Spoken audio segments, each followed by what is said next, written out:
Magandang araw at magandang buhay. Lalong na sa ating mga minamahal na mga lolo at lola na palaging nakapanood po sa ating vlog. Sa araw po na ito ay nakatanggap po tayo ng napakaraming komento mula po sa ating nagawang content nung nakarang araw. Sila po ay nagtatanong kung kailan po ba ang payout sa kanilang lugar. At ito po ang update na dapat po ninyong malaman patungkol po dito. At meron po tayong ibibigay na katotohanan, hindi po ito gawa-gawa, kung hindi, pawang katotohanan naman po ang ating ibibigay. Attention sa ating mga senior citizens, may payout releasing na payout schedule January 27, 2026. Alamin natin ang buong detalye sa balitang ito. Ang maibigay ko po sa inyo ngayong araw ay ang lugar kung saan may magaganap na payout sa social pension for indigent senior citizens at ito po ay may resibo or katotohanan po ang aking ibibigay ngayon. At ang listahan sa magpipayout ngayong January 27, ito pala yung announcement.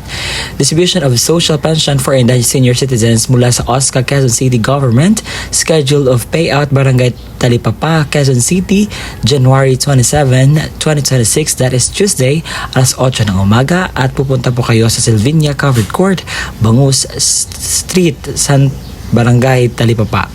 At ito po ang mga barangay na magpe-payout po. Sa alas 8 ng umaga, ang Barangay Sauyu na may 492 pensioners, Barangay Talipapa na may 149 pensioners, Barangay Sangandaan na may 204 pensioners, Barangay Baisa na may 347 pensioners, Barangay Unang Sigaw na may 34 pensioners, Barangay Balon Bato na may 20 pensioners, Barangay Apolonio Samson na may 198 pensioners, at Barangay Tanansora na may 387 pensioners. Sa Baisa at sa Catanansora, alas 10 po ng umaga. At inyo pong payout ay magaganap sa Silvania Covered Court, Bangus Street, Barangay Talipapa. Sa SB Park, Neptunes Street, Barangay Tanansora, ang alas 8 po na payout sa Basong Tamo na may 781 pensioners.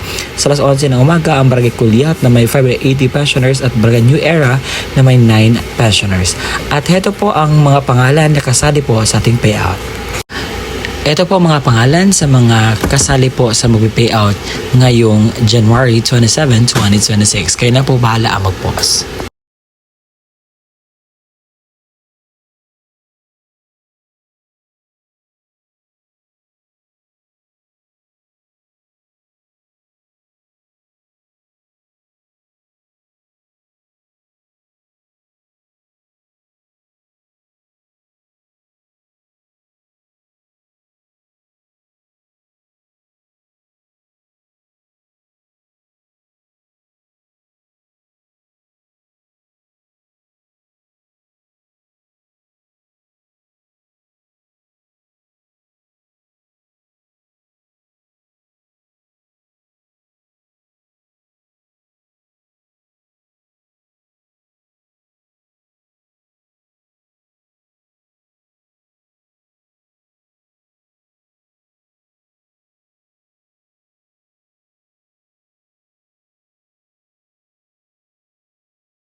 At yun po muna ang mga lugar kung saan may magaganap na payout sa social pension for indigent senior citizens.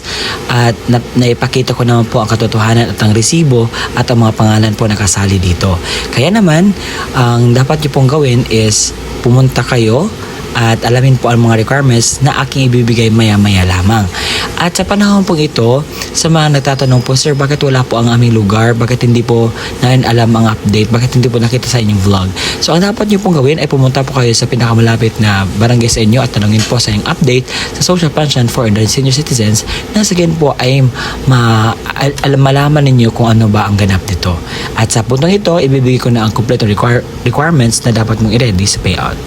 Or beneficiaryo ang kukuha na kanyang payout, isang malinaw na photocopy or Xerox ng senior citizens ID na mayroong 3 original na pirma or thumb mark katulad sa ID ng senior citizens.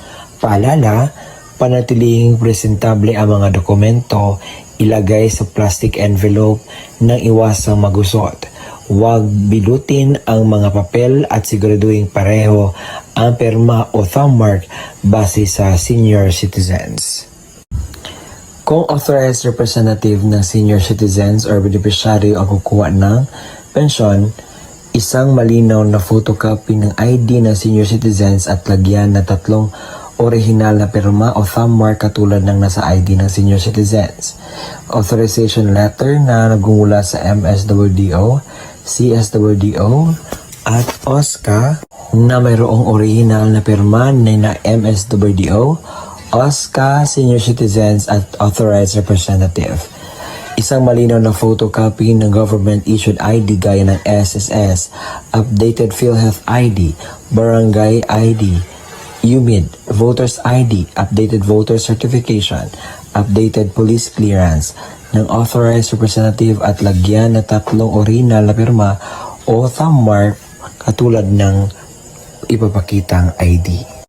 Paalala, siguraduhin pareho ang lagda, thumb mark ng senior citizen, beneficiaryo at authorized representative base sa kopya ng government-issued ID na presenta. Kumpletuhin ang mga hinihinging lagda, thumb mark sa authorized letter, iwasang magusot at huwag bilutin ang mga dokumento. Kung namatay na ang beneficiaryo, isang malinaw na Xerox ng ID ng pensioners, warranty letter na nagmula sa MSWDO, CSWDO o OSCA na may pirma ng MSWDO, Xerox ng death certificate ng beneficiaryo na mayroong serial number, isang malinaw na photocopy ng government-issued ID gaya ng SSS, updated PhilHealth ID, updated barangay ID, UMID voters ID, updated voter certification, at updated police clearance ng authorized representative at lagyan na 3 original na pirma o thumb mark katulad ng pinapakitang ID. Paalala, kumpletuhin ang mga hinihinging lagda o thumb mark sa warranty letter at iwasang magkusot at huwag bilutin ang mga dokumento. Kung wala ang death certificate, kinakailangan ng certificate mula sa MSWDO, CSWDO na nakasaad ng pagpatunay na ang beneficiaryo ay patay na at kasalukuyan inasikaso ang death certificate. Huwag kalimutan magdala ng iyong ballpen na itim, payong at saka tubig. At kung meron na doon na po kayo sa payout, kinakailangan niyo pong gawin ito. Kinakailangan kumain muna kayo before pupunta sa payout. Magdala ng sariling ballpen, inumin at gamot kung kinakailangan. Baka pagdating po doon ay medyo mas ready tayo para maiwasan natin ang mga darating pang mga sakuna. At ang gagawin niyo po is magpila po, sumunod sa mga alituntunin ng payout. At yun po. At yun po ang kumpletong detalye na ating nalalaman ngayon. Maraming salamat po sa walang sawang pagsusuporta, panonood po sa ating mga ina-upload na vlogs. Umabot na po tayo sa 70,000 subscribers. Maraming salamat po and God bless us all. Gawin natin 100K. Kaya ba? Salamat! Maraming salamat po sa panonood at nasanay nakatulong ako sa inyong araw at huwag kalimutang isubscribe ang aking YouTube channel. Hanggang sa muli nating pagkikita. Bye-bye!